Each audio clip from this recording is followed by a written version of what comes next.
বিয়ে শাদী করার সময় খেয়াল রাখতে হবে কোন মেয়েটাকে বিয়ে করছেন। একটা মেয়ের বাহ্যিক সৌন্দর্য সবকিছু না, 3 মাস 4 মাস খুব মজা লাগবে, তারপর দেখবেন যখন আসল লাইফে আমরা ঢুকে যাই তখন দেখবেন দায়িত্ববোধটাই সবচেয়ে বড় কথা হয়ে দাঁড়ায়। এই রওনাক চলে যাবে, দিনদারিতা না থাকলে এই রওনাক চলে যাবে। মেয়ে দিনদার কিনা এটা দেখবেন সবার আগে। দিনদার হলে যদি একটু গায়ের রং কালো হয়, বিয়ে করে ফেলেন, বিয়ে করে ফেলেন। বিয়ে তো কঠিন করে ফেলছে সমাজ, জেনা সহজ হয়ে গেছে। মোস্তফা কামাল আতাতুর্ক যখন ক্ষমতায় আসছিল না, আমি সংবিধান চেক করলাম আজকে পড়তে পড়তে এক জায়গায়, ওই সময়কার সংবিধান তুরস্কের। মোস্তফা কামাল আতাতুর্ক যখন 1918 সালের পরে ক্ষমতায় আসছে, ওকে তো ক্ষমতায় বসাইছে ব্রিটেন। এত জানেন হিস্ট্রিটা, আপনারা অনেকে জানেন যারা পড়াশোনা করেন। ও ওর সংবিধানে লিখেছে যে একাধিক বিয়ে করা হারাম, আর অমুসলিম নারীকে বিয়ে করাও বৈধ। নাউজুবিল্লাহ, সব উল্টাই দিছে। আমাদের সমাজে এখন ওইরকম চিত্র দেখা যাচ্ছে যে আপনি 17 বছরে বিয়ে করতে পারবেন না, 17 বছরে আপনি জেনা করছেন, আল্লাহ মাফ করুক। বাংলাদেশে 17 বছর বয়সে জেনা করা ছেলে মেয়ের অভাব আছে? আদমশুমারির মতো এই কুমারিত্ব টেস্ট যদি করা হয় ছেলে মেয়েদের, তারপর দেখা যায় কি অবস্থা।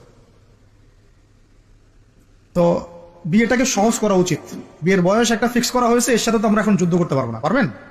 ছেড়ে দেন, আচ্ছা ফিক্স করছে বুঝলাম।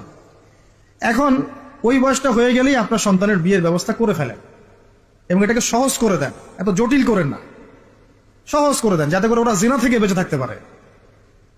ভাই বিশ্বাস করেন, বহু দাড়ি টুপিওয়ালা মানুষ, এলেমওয়ালা মানুষ এইসব মিম্বরে দাঁড়ায় হক কথা বলতে পারে না জেনার কারণে।